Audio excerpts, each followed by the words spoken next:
সবাইকে শুভ নববর্ষ, সবাইকে শুভ বাংলা নববর্ষ শুভেচ্ছা।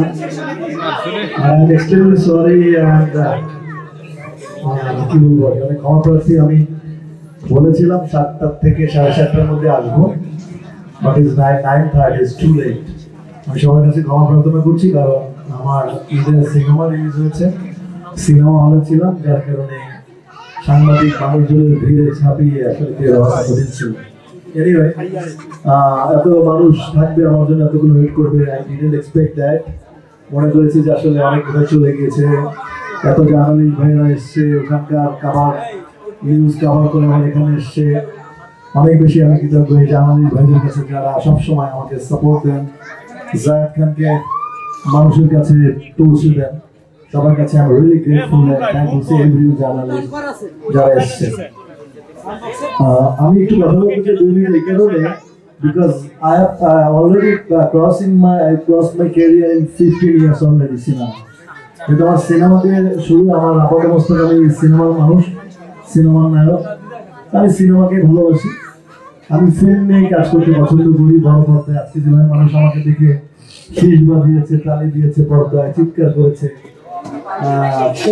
এই চিন্তা চেতনা দিয়ে আসলে কেরিয়ার শুরু করেছিল সিনেমা। তো এরপর সিনেমা করতে গিয়ে আমার লাস্ট 2 বছর, এরপর আমি লাস্ট 2 বছর আমাকে 3 বছর আমাকে আসলে ফুটা কাটা উদ্বোধনের অফার আসে। আমি সবসময় না করে 20 থেকে 25টা দোকান উদ্বোধনের জন্য বলেছে, অনেক টাকাও বলেছে, আমি যাইনি। This is the first time আমি কোনো দোকানের উদ্বোধন করছি, রেস্টুরেন্টে। This is the first time আমার ক্যারিয়ার।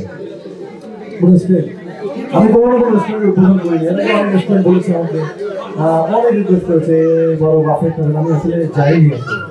একটা দোকান উদ্বোধন করেছি, লাইক একটা ফোনে ইনফিনিক্স মোবাইল, একটা টেলিভিশন, আর 3টা-4টা বোধ হয়, ওইটা আমার বাস্তব মনে হচ্ছে। আমি ইচ্ছে করে এগুলো থেকে দূরে থাকি। রেস্টুরেন্ট শোনার পরে চিৎকার চাই না, খাবার দোকান, পার্লার, মেয়েদের পার্লার, এগুলো আমার কাজ কি? মেয়েরা কাজ করবে, আমি কেন কি করবো? তো আমি প্রথমে অনেকবার না খাওয়ার পরে ওইখানে বসা, তো আমাকে প্রথম যখন বললো, আমি ওকে আকাশ চুম্বি একটু টাকা বললাম যেন আমাকে আর না ডাকে। দুবের মতো হাওয়াই জাহাজে খাওয়াবা নাকি রাস্তার পরে খোলা আকাশে এসে রুফটপে লিফটে, ওটা তার চেয়ে খারাপ হবে না। তো আমি ঢুকে দেখলাম, এবং এই ছেলে আরো ভালো করবে, কারণ এই ছেলে যে মাকে ভালোবাসে, মাকে দেখলাম তো, যে মাকে যে ভালোবাসে সে ছেলে কখনো ফেল করে না। ছেলে আরো অনেক বড়, অনেকগুলো শাখা করবে এই ছেলে, বলে দিল। আর আমি সবসময় একটা কথা বলি, কারো জান্নাত খোঁজার দরকার নেই, কারো হজে যাওয়ার দরকার নেই। মা বাবাকে সেবা করলেই সে জান্নাত পাবে এবং হজের স্বভাব পাবে।